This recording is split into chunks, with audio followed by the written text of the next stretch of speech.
ಪ್ರದೇಶದ ಇನ್ಸಿಡೆಂಟ್ ಬಗ್ಗೆ ನಾವು ಮಾತಾಡೋದಾದ್ರೆ ಸಾಧನಾ ಎಂಬಾಕೆ ತನ್ನ 5 ಜನ ಅಣ್ಣಂದ್ರು ಜೊತೆಗೆ ಇನ್ನೊಂದಷ್ಟು ಜನನನ್ನ ಹೈರ್ ಮಾಡಿಕೊಂಡು 11 ಜನರ ಗ್ಯಾಂಗ್ ರಾಜೀವ್ ಅನ್ನೋರ ಕೊಲೆಗೆ ಸ್ಕೆಚ್ ಹಾಕತ್ತೆ.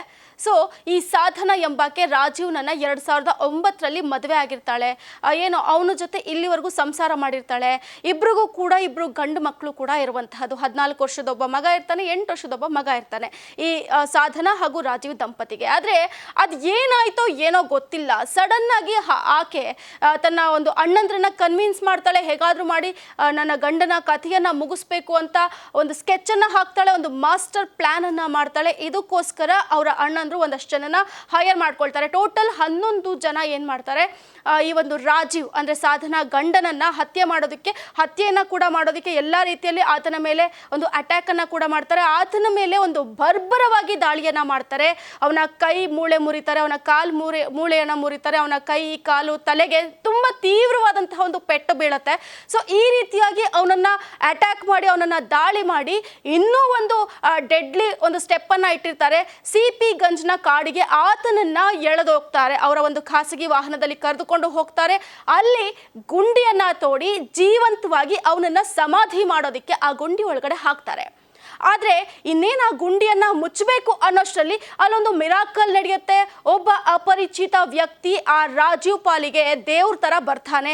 ಆತ ಏನು ಆ ಕಡೆ ಒಂದು ದಿಕ್ಕಿನಿಂದ ಆ ಒಂದು ಅವ್ರೇನು ಅಲ್ಲಿ ಗುಂಡಿ ತೋಡಿರ್ತಾರಲ್ಲ ಅಲ್ಲಿಗೆ ಒಬ್ಬ ವ್ಯಕ್ತಿ ನಡ್ಕೊಂಡು ಬರೋದನ್ನ ನೋಡ್ತಾರೆ. ಇವರೆಲ್ಲರೂ ಕೂಡ ಗಾಬರಿ ಬಿದ್ಬಿಡ್ತಾರೆ. ಭಯ ಬಿದ್ಬಿಟ್ಟು ತಮ್ಮ ಕಾರಲ್ಲಿ ಹಂಗೆ ಓಡೋಗ್ಬಿಡ್ತಾರೆ ಆ ಒಂದು ಸಮಾಧಿಯನ್ನ ಅರ್ಧಂಬರ್ಧ ಮುಚ್ಚಿ. ಆದರೆ ಏನು ಆ ಒಂದು ವ್ಯಕ್ತಿ ಇರ್ತಾನಲ್ಲ ರಾಜೀವ್, ಆ ಗುಂಡಿ ಒಳಗಡೆ ಆತನಿಗೆ ಚೀರೋದಕ್ಕೂ ಕೂಡ ಒಂದು ಸೌಂಡ್ ಬರ್ತಿರಲ್ಲ, ಬಾಯಿ ಬರ್ತಿರೋದಿಲ್ಲ. ಅಷ್ಟರ ಮಟ್ಟಿಗೆ ಅವನ ಮೇಲೆ ಅಟ್ಯಾಕ್ ಆಗಿರುತ್ತೆ. ಅವನಿಗೆ ಯಾವುದೇ ರೀತಿಯಾದಂತಹ ಕೂಗಾಡೋಕ್ಕೂ ಕೂಡ ಶಕ್ತಿ ಇರೋದಿಲ್ಲ. ಆದರೆ ಆ ಅಪರಿಚಿತ ಇಲ್ಲಿ ಏನು ನಡೀತಿತ್ತು ಅಂತ ಬಂದು ಆ ಗುಂಡಿ ಒಳಗಡೆ ಬಗ್ ನೋಡಿದಾಗ ಆತನಿಗೆ ಒಂದು ಶಾಕಿಂಗ್ ಫ್ಯಾಕ್ಟ್ ಗೊತ್ತಾಗುತ್ತೆ. ಇಲ್ಲಿ ಈತನನ್ನ ಸಾಯಿಸೋದಕ್ಕೆ ಪ್ರಯತ್ನ ಪಟ್ಟಿರ್ತಾರೆ ಅಂತ. ಆತ ತಕ್ಷಣ ಆಂಬ್ಯುಲೆನ್ಸ್ಗೆ ಕಾಲ್ ಮಾಡ್ತಾನೆ. ಆಂಬ್ಯುಲೆನ್ಸ್ಗೆ ಕಾಲ್ ಮಾಡಿ ಆಂಬ್ಯುಲೆನ್ಸ್ ಬರುತ್ತೆ, ಆತನನ್ನು ಕರೆದುಕೊಂಡು ಹಾಸ್ಪಿಟಲ್ಗೆ ಹೋಗ್ತಾರೆ. ಈಗ ಹಾಸ್ಪಿಟಲಲ್ಲಿ ಸದ್ಯಕ್ಕೆ ಸಾವು ಬದುಕಿನ ನಡುವೆ ಹೋರಾಟ ಮಾಡ್ತಿದ್ದಾರೆ, ಜೊತೆಗೆ ರಿಕವರ್ ಆಗ್ತಾರೆ ಅನ್ನುವಂತಹ ಒಂದು ಭರವಸೆಯನ್ನು ಕೂಡ ಈಗ ಡಾಕ್ಟರ್ ಕೊಟ್ಟಿರುವಂತಹದ್ದು.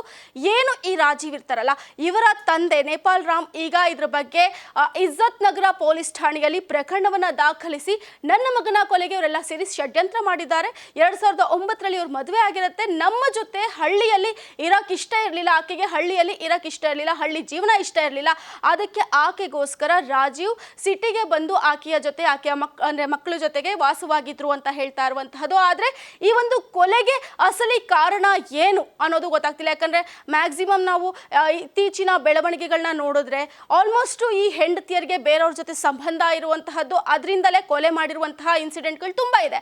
ಆದರೆ ಇಲ್ಲಿ ಈಕೆ ಎಕ್ಸಾಕ್ಟ್ ಆಗಿ ಯಾಕೆ ಈ ಸಾಧನಾ ರಾಜೀವ್ನ ಕೊಲೆಗೆ ಸ್ಕೆಚ್ ಹಾಕಿದ್ಲು, ಅದು ಕೂಡ ಮದುವೆ ಆಗಿ ಇಷ್ಟು ವರ್ಷಗಳ ನಂತರ ಯಾಕೆ ಅವರ ಗಂಡನನ್ನ ಕೊಲೆ ಮಾಡೋದಕ್ಕೆ ಟ್ರೈ ಮಾಡಿದ್ಲು, ಅಥವಾ ಗಂಡನಿಂದ ಏನಾದರೂ ಹಿಂಸೆ ಆಗ್ತಿತ್ತಾ ಅನ್ನೋ ಒಂದು ಆ್ಯಂಗಲ್ ಅಲ್ಲೂ ಕೂಡ ಪೊಲೀಸರು ಈಗ ತನಿಖೆಯನ್ನ ಶುರು ಮಾಡಿರುವಂತಹದ್ದು. ಅವರ ಏನು ರಾಜೀವ್ನ ಪೋಷಕರು ಕೂಡ ಈ ಒಂದು ಆರೋಪಿಗಳನ್ನ ಬಂಧಿಸಲೇಬೇಕು ಅಂತ ಈಗ ಆಗ್ರಹವನ್ನು ಕೂಡ ಮಾಡ್ತಾ ಇರುವಂತಹದ್ದು. ಜೊತೆಗೆ ನಾವು ಇದೆಲ್ಲವನ್ನು ಕೂಡ ಈ ಮ್ಯಾಟರ್ನ ಸೈಡ್ಗಿಟ್ಟು ನಾವು ಬೇರೆ ಆ್ಯಂಗಲ್ ಅಲ್ಲಿ ಯೋಚನೆ ಮಾಡಿದ್ರೆ ಎಲ್ಲೋ ಒಂದ್ ಕಡೆ ಮಹಿಳೆಯರು ತಮ್ಮ ಪರ ಇರುವಂತಹ ಕಾನೂನನ್ನ ಮಿಸ್ಯೂಸ್ ಮಾಡ್ಕೋತಾ ಇದ್ದಾರ.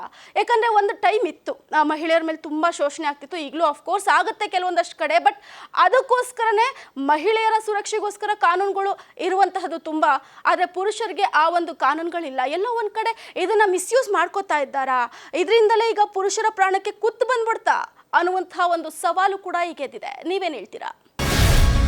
ಗ್ಯಾರಂಟಿ ನ್ಯೂಸ್, ಸುದ್ದಿ ಖಚಿತ, ನ್ಯಾಯ ನಿಶ್ಚಿತ.